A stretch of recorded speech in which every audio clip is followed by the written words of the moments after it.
विज्ञानावर आधारित अभ्यास आणि संशोधन ही केवळ ज्योतिषशास्त्राचीच नव्हे तर काळाची गरज आहे।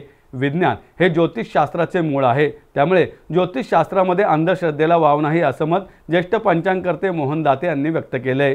ज्योतिष वास्तु विश्व संशोधन केंद्र पुणे यांच्या वतीने चतुर्थ पदवी प्रमाणपत्र वितरण व पुरस्कार सोहळ्याचे भव्य आयोजन पद्मावती येथील विणकर सभागृहात करण्यात आले। यावेळी ज्येष्ठ ज्योतिषतज्ञ शुभांगिनी पांगारकर, संस्थेचे अध्यक्ष वेदमूर्ती उमेश रमेश कुलकर्णी गुरुजी उपस्थित होते।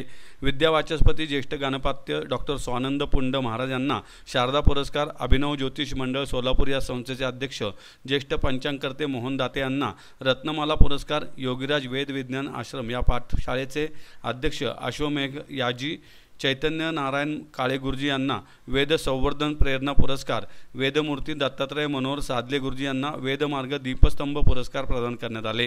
पदवी प्रमाणपत्र वितरण सोहळ्यात वास्तु विशारद, लौलक विशारद, अंक विशारद आणि वास्तुभूषण अभ्यासक्रम पूर्ण करणाऱ्या विद्यार्थ्यांना प्रमाणपत्र वितरित करण्यात आले। या वर्षीच्या पदवी वितरण सोहळ्यात 120हून अधिक विद्यार्थ्यांना प्रमाणपत्र व गौरवचिन्ह प्रदान करण्यात आले।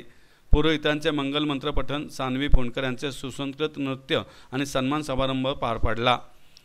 दाते म्हणाले, ज्योतिषशास्त्रामध्ये अधिक अभ्यास आणि संशोधन केले पाहिजेत। संस्कृती जपण्यासाठी विज्ञानावर आधारित ज्योतिषशास्त्र पुढील पिढीपर्यंत जाणे गरजेचे आहे। स्वानंद पुंड म्हणाले, माणसाला जगण्यासाठी बुद्धी आणि सिद्धी दोन्हीची गरज असते। केवळ विद्वत्ता आणि पुस्तकी ज्ञान असणे गरजेचे नाही, तर त्याला व्यवहार ज्ञानाचीही जोड असावी लागते। अध्यात्माच्या माध्यमातून स्वानंदाची प्राप्ती होते असंही त्यांनी सांगितलं। वेदमूर्ती उमेश कुलकर्णी म्हणाले, विज्ञानावर आधारित ज्योतिष वास्तुविद्येचे अध्ययन केलेले लाखो वास्तु ज्योतिष विशारद तयार करणे हे आमचे उद्दिष्ट आहे। आमच्या विद्यार्थ्यांना स्वतःचे व्यासपीठ मिळावे, त्यांना इतरांकडे व्यासपीठ मिळवण्यासाठी याचना करायला लागू नये, यासाठीच पुरस्कार आणि अशा प्रकारच्या उपक्रमांची सुरुवात करण्यात आली आहे।